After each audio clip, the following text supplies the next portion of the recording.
नमस्ते दोस्तों, स्वागत है आपका मेरे चैनल पर। और आज जिस टॉपिक पर हम बात करने वाले हैं वो है मिस्र की सिविलाइजेशन प्रोसेस के बारे में। मतलब सिविलाइजेशन प्रोसेस के बारे में हम ये पढ़ेंगे आज कि जो मिस्र की सिविलाइजेशन थी वो कैसी थी। सबसे पहले कृषि प्रधान देश था मिस्र, क्योंकि वहाँ पर कृषि सिर्फ नील नदी के किनारे होती थी। बाकी जो खाली एरिया था वो रेगिस्तान था ज़्यादातर।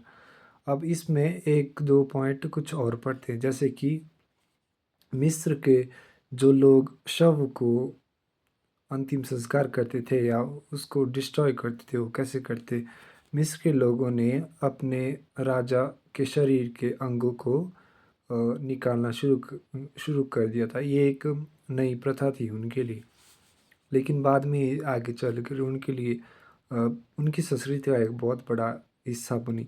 सबसे पहले मैं आपको ये बताऊंगा कि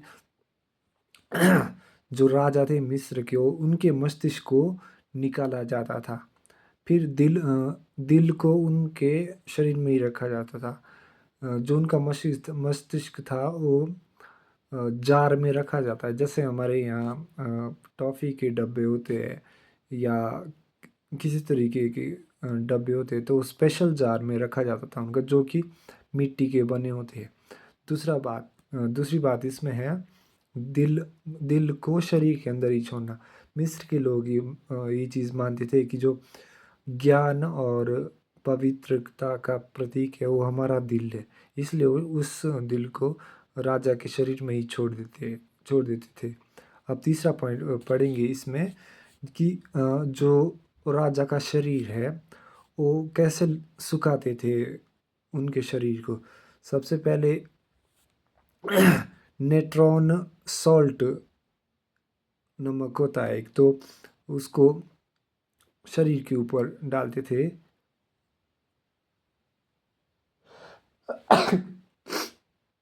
जिससे जो शरीर की नमी है वो खत्म हो जाती है और शरीर ज़्यादा लंबे समय तक अ, सही सलामत बना रहता है।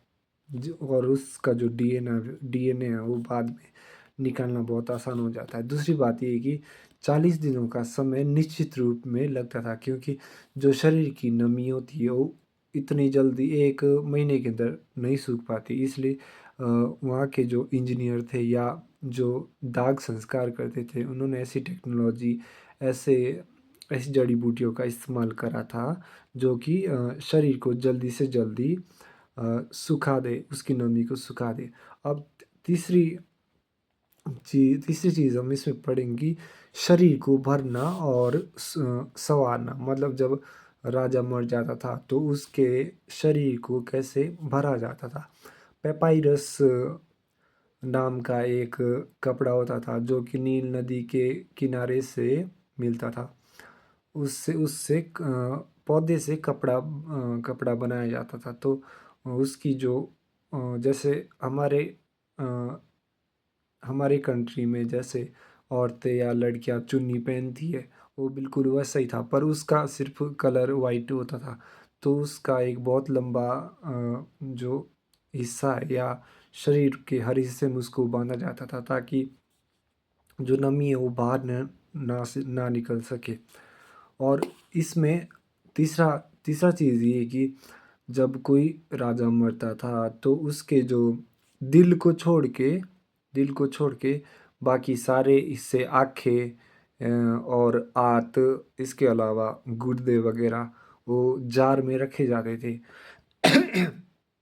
इससे होता ये था कि अ, जो उस समय की मान्यता थी मिस्र में कि जो जार होते थे वो उसमें अ, उनके देवता की एक शक्ल बनी होती थी। जैसे हमारे हमारे क्षेत्र में, हमारे कल्चर में भगवान शिव होते हैं, तो उनकी शक्ल को या उनकी मूर्ति को उन उन जार में उन जैसे जार बनाए जाते थे। फिर उसमें शरीर के अंग रखे जाते थे, जो कि बहुत ही महत्वपूर्ण है।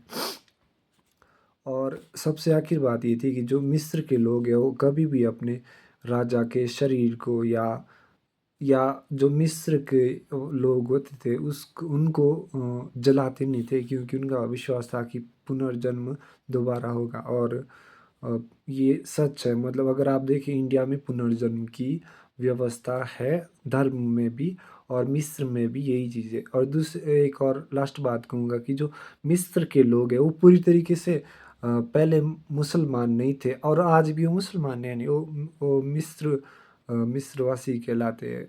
उनका जो धर्म है वो इस्लाम का ज़्यादातर नहीं है। हाँ, कुछ परसेंट है जिसमें जो इस्लाम के लोग हैं वो ज़रूर शामिल है। मिस्र के अंदर मुसलमान भी ईसाई धर्म के लोग रहते हैं।